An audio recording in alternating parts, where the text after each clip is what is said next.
Welcome back to the Ulduar Raid Guide. My name's Ciderhelm, I'm the administrator of TankSpot.com, and in this video I'll show you our Hodir strategy.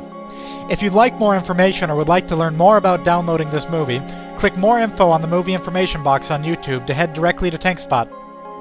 At the beginning of this encounter, our DPS is focused on bringing our NPC allies out of their flash freeze ice tombs. Once they have been freed, they will begin providing a series of valuable buffs to the raid which will assist in bringing Hodir down faster. In this encounter, we use only a single tank with 3 pieces of frost resist gear built into normal tanking gear. This allows the tank to take both the normal strikes and the frozen blows, which I'll be covering later in this movie. Additionally, most of the raid in our first kill was wearing 2 pieces of frost resist gear, and while this did slow our kill time, it greatly increased our survivability through the AoE in the encounter.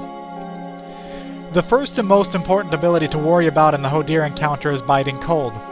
This is a debuff that will stack on players who are not moving, similar to the Karastraza encounter in the Nexus.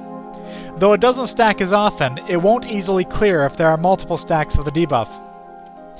Biting Cold lays the groundwork for the rest of the encounter. Hodir is an extremely mobile encounter, and constant moving is going to happen naturally for almost everyone. This is because of a series of location-specific events such as Starlight and Snowfall. Starlight is provided by Moonkin NPCs in the encounter. These are streams of white light hitting the ground throughout the room. While players stand in these, their attack and casting speeds are increased by 100%. As you watch me move Hodir, you'll notice I'm making every effort I can to move him near these Starlight buffs so as many players as possible can benefit from them. Shamans in the encounter provide additional damage to players when they critically strike. Because of the Shaman and Moonkin buffs, it is important to note that threat can become an issue, like Malagos, because the tank doesn't always gain the same buff that the raid does. If this is the case, the use of misdirects and tricks of the trade is helpful. Additionally, depending on how close the raid is riding on threat, the tank may benefit from standing in the Starlight as well. Snowfall is the second primary cause for movement in the Hodir encounter. Whenever you see Snowfall, a blue rune will form beneath this, and this should be an immediate signal to your raiders that they need to move if they're standing on top of one. When a flash freeze is coming, new runes will be substantially larger on the ground. Players need to move out of these immediately, as they will be knocked back if they're hit by the falling snow. However, players should immediately surround the outside of these larger runes and wait. The moment they form into a snowdrift, the raid should immediately move on top of them.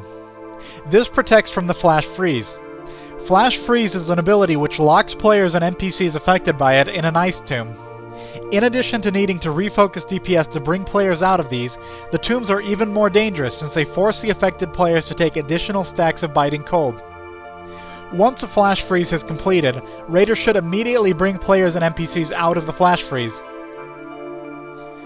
Hodir will occasionally use a freeze ability on a random target in the raid.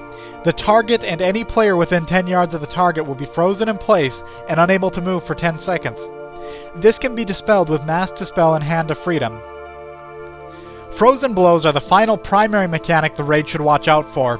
When Hodir switches to frozen blows, his physical damage output is reduced by 70%, but each of his attacks on the tank now deals an additional 40,000 frost damage on 25-man and about 31,000 frost damage on 10-man. Additionally, he will also deal AoE frost damage while frozen blows are active. Thanks for watching this movie. As always, feel free to ask questions or add suggestions either on YouTube or in the strategy thread on TankSpot.com.